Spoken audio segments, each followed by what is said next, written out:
Oi, gente. Bom dia, né? Boa tarde ou boa noite, dependendo do horário que você está vendo esse vídeo. O meu nome é Naila e junto com a aluna Ana Júlia explicaremos um pouco do nosso trabalho sobre câmbios especiais. Introdução.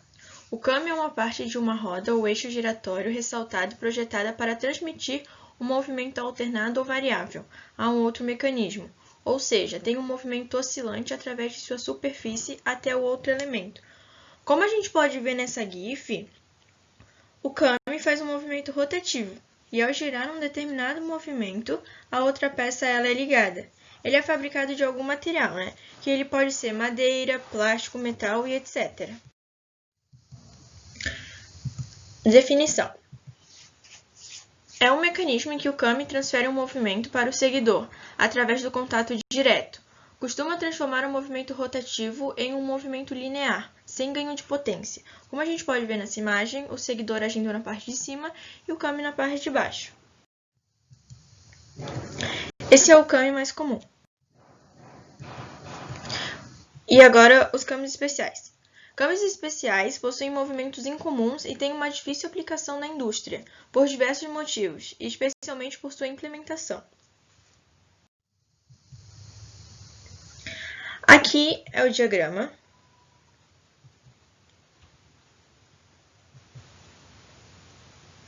São gráficos que demonstram posição, velocidade, aceleração, entre outros, nos seus ciclos de rotações. Se utiliza para comprovar e testar se os desenhos propostos se encaixam aos objetivos. Aspectos históricos. Quem inventou o câmbio foi um turco, que é esse que está aparecendo na foto. Ele introduziu também a árvore de câmbios, ou também chamada de árvore de comando de válvulas, em 1206. Essa árvore de câmbios eu vou explicar no próximo slide, e a fotinho dela está aí representada.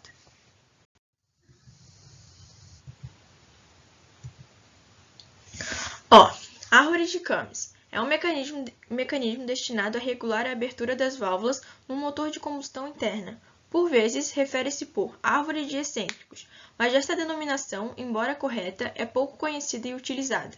A árvore de câmbios tem uma relação de 1/2 em relação à cambota. Cada 2 voltas que a cambota dá corresponde a uma que a árvore de câmbios dará.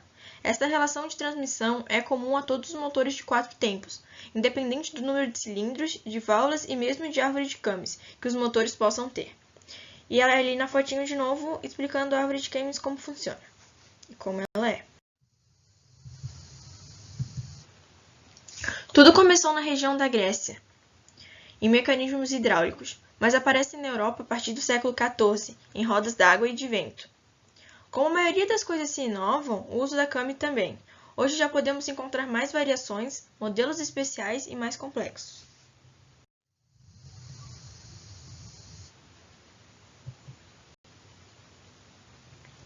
Os câmbios especiais eram usados antigamente nos moinhos, tanto em fazendas quanto para esmagar o trigo.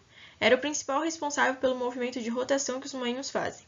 Ali de novo mostra uma GIF da câmbio com o seguidor, e aqui também, que é assim.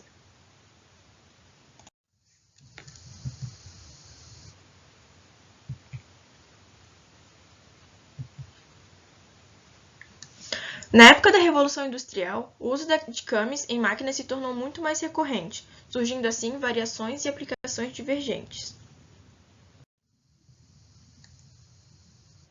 Onde a câmbio é usada? As câmbios desempenham um papel importante nas máquinas e são extensivamente usadas em motores de combustão interna, máquinas operatrizes, antigamente em computadores mecânicos e instrumentos. O campo de aplicação dos câmbios é muito vasto, devido à sua versatilidade. De maneira geral, são usados para o posicionamento de peças de acordo com um programa pré-estabelecido. Podemos citar como exemplos de aplicação dos câmbios: máquinas operatrizes, que é para o posicionamento das ferramentas de usinagem de perfis especiais, ou para a movimentação da peça usinada e etc. Motores de combustão interna, que é para o comando de abertura e fechamento das válvulas de admissão e escape, máquinas de fiação e tecelagem, máquinas impressoras, instrumentos e calculadoras mecânicas digitais ou analógicas, máquinas automáticas de embalagem e rotulação. Esse é algum do onde a câmbio pode ser usada, mas ainda tem mais. Características. Elemento de máquina, cuja superfície tem formato normalmente excêntrico, que produz movimento num segundo elemento chamado seguidor. À medida que o kame gira, o seguidor desce ou sobe. E para quem não está entendendo muito o que eu estou falando que é seguidor, já vou explicar. Seguidor. Os seguidores podem ser classificados das seguintes formas: tipo de superfície em contato com o kame, seguidor de ponta em que o contato com o kame se dá em um ponto. Devido às altas tensões que surgiram em funcionamento, este seguidor só tem importância teórica. Seguidor de sapata plana, seguidor de sapata cilíndrica ou esférica. Os tipos, que é esse que mostra ali, têm a vantagem de permitir maiores inclinações no perfil do kame, mas há atrito de escorregamento entre o kame e o seguidor. Seguidor de rolete em que só há atrito de rolamento entre o kame e o seguidor. Estes seguidores são bastante usados, sendo fabricados em série por alguns fabricantes de rolamentos. Os seguidores podem ser radiais, em que a linha do movimento passa pelo centro de rotação do kame, ou decalados, nos quais isto não acontece. A distância é a chamada decalagem do seguidor. Quanto ao tipo de retorno do seguidor, o retorno do seguidor pode ser das seguintes formas: retorno por gravidade, retorno por mola ou retorno comandado. Características. Os kames, por contato direto, transmitem um movimento determinado a outra peça, denominada seguidor, que foi essa que eu expliquei no slide anterior.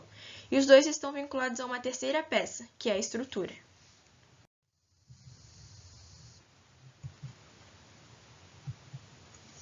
Os conjuntos kame e seguidor podem ser classificados com base nos diferentes tipos de kames e de seguidores, assim como também quanto à posição do seguidor.